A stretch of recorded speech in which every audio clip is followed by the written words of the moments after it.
Hi, this is Shaheedah Hill, the Real Realtor, getting you over the hill to home ownership. So I went into the archives, my college memory box for this video because I said I was going to give you a video all about student loans and how student loans affect your ability to qualify for a home. And this is very important because I had several people call me, try to get pre-qualified, and their student loan debt is at least delaying them for now from getting pre-qualified. So I wanted to talk to you in detail about how student loans are calculated into your overall debt to income ratio. So please, if you haven't already, please like and subscribe to my channel for new videos every week. So I started out, at least, at a private college, and this is the first reason why I brought this sweatshirt out was because this is the first time I ever took out a student loan. Now, student loans were how I financed my first year of education, and I moved back to Georgia after I went to the school in Virginia, and I was able to get a scholarship at one of our state colleges. So I don't have that much student loan debt, but I still do have student loan debt.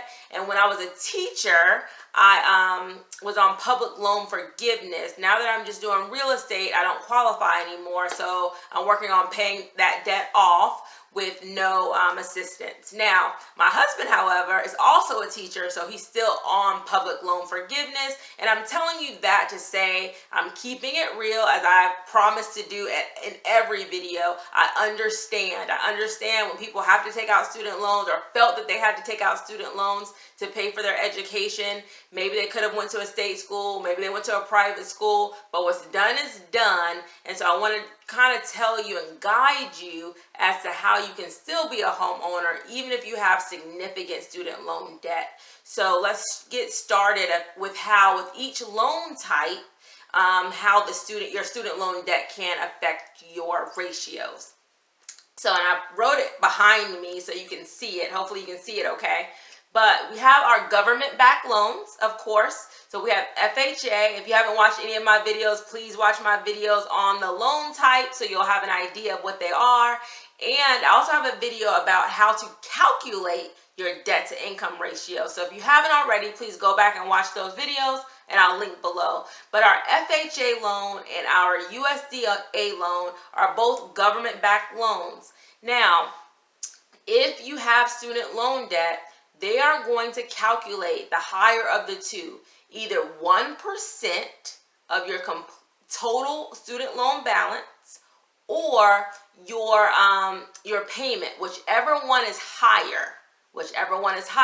So if you're on like an income-based plan and maybe you're paying $200, but your overall student loan debt might be $100,000, they're going to take 1% of that $100,000 and add that to your debt to income ratio. And a lot of times, I have one person that called me whose student loan debt was over $100,000. I had another person that called me whose student loan debt was over $200,000. And they were not doctors. They weren't like making significant amounts of money. So it really brought their debt to income ratio so high that they couldn't get qualified, or at least they couldn't get qualified yet. I'm going to give you some solutions if you're having difficulty getting pre-qualified. So just know that FHA and USDA calculate 1% of your student loan balance or your payment, whichever one is higher.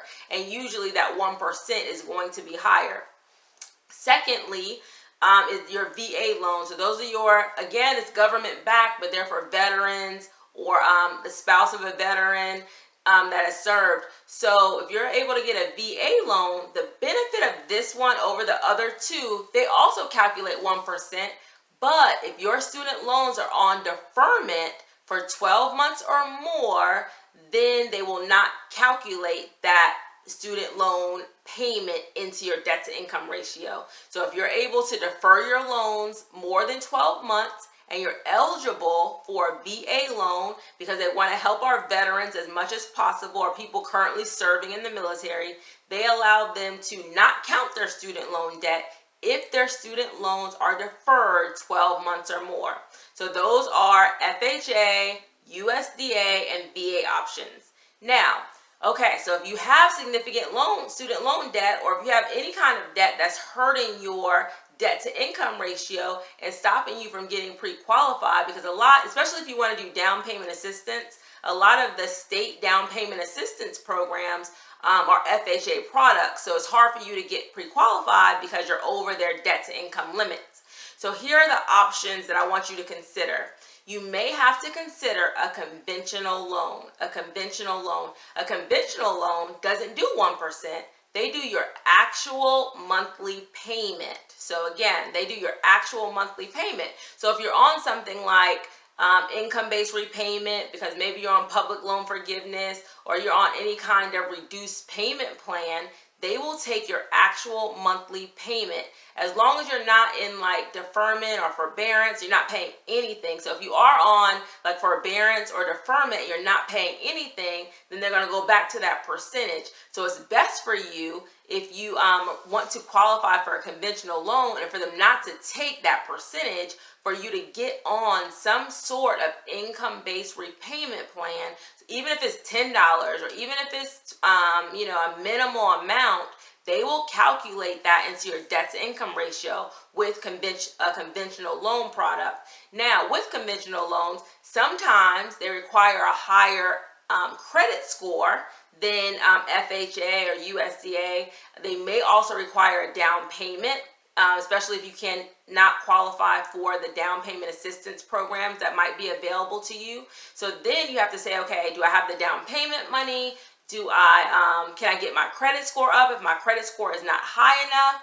But your best bet when you have large student loan debt is to get on into an income-based repayment plan that will bring your debt to income ratio hopefully within the limits of the conventional loan, and but you may have to either do a down payment or make sure your credit score is high enough to qualify for a conventional loan. So that's your best bet when you have high student loan debt. I'm going to give you some other options as well. So you're on your income-based repayment plan. You're able to qualify with the debt to income ratio. You have the down payment. If you do not have a down payment, I have like a video about how to save for a down payment fast. There's some options for you as to how you can start saving for that down payment if that's what you're going to have to do because of your student loan debt. Also, again, how to get your credit score up is not the best video. I'm going to make another video about how to get your credit score up, but this will get you started for sure if you're trying to get your credit score where it needs to be to qualify for a conventional loan product. Then you'll want to watch that video. Now, and some other options, if you're married or if you have somebody else is going to do the mortgage with you, perhaps one person who maybe doesn't have student loan debt or has very low debt can qualify for the mortgage on their own. So that's one option. The downside of that is they can't use both incomes. So they're only going to use one income. One person will qualify. And so you probably can't get maybe as large of a house as you want. But if you're a first-time home buyer, it's a place to start. You can save your money, maybe pay off some of your student loans, pay off some of your debt, and then you can upgrade to a larger home in the future. That's an option. If you're trying to this is another option. I think I moved out of my mom's house really too quickly. So I'm going to put this option out there. As soon as I graduated from college, I was out. And I could have spent more time, at least a year at home, saving up, paying off things. If that's an option for you, I think don't be embarrassed. A lot of people are doing it. I would move back in with family long enough to pay off some debt or long enough to save a down payment so you can qualify for the conventional loan product. I mean, a lot. My last closing was an intergenerational family that moved in together to, they save money.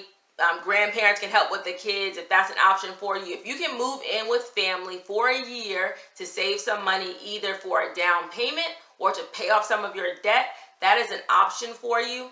Another thing is car payments. A lot of people have high student loan payments and they also have a big car payment. So if you haven't bought a car yet and you were considering it, but you really want a house, I would not buy a car, especially a new car, with a very big payment. Go ahead and calculate your debt to income ratio without the car. See what kind of car payment. If you can pay cash, that's great because it's not going to be into your debt. But if you feel like you have to get a car payment, make sure it's the lowest payment possible.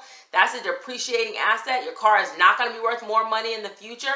Getting something like a house will appreciate over time. It's a better investment. Cars are not an investment. So if you're trying to figure out if you're in the market for a car, buy the least expensive car possible, because you don't want to add on to your student loan debt by buying a vehicle. And then lastly, maybe you cannot get the price home that you wanted to get to stay into the guidelines, the mortgage guidelines to qualify. So really consider maybe not buying, such a big house, maybe buying a smaller house. There's such cute things. I was watching HGTV yesterday, and it was a 1,400 square foot house, and they made it fabulous. They made it beautiful. So it's really not the size of your home. It's really what you put into it, what you can do with it, and then you can build on that home as an investment for your future. So I wanted to let you know how student loans can affect you getting qualified for a loan. Please like this video. Please ask me any questions. If you have specific questions about your student loan situation, please put it in the comments and I'll be sure to answer them. Please like and subscribe to my channel for new videos like this every week. And best of luck with qualifying for your mortgage. Thank you so much for watching. Bye-bye.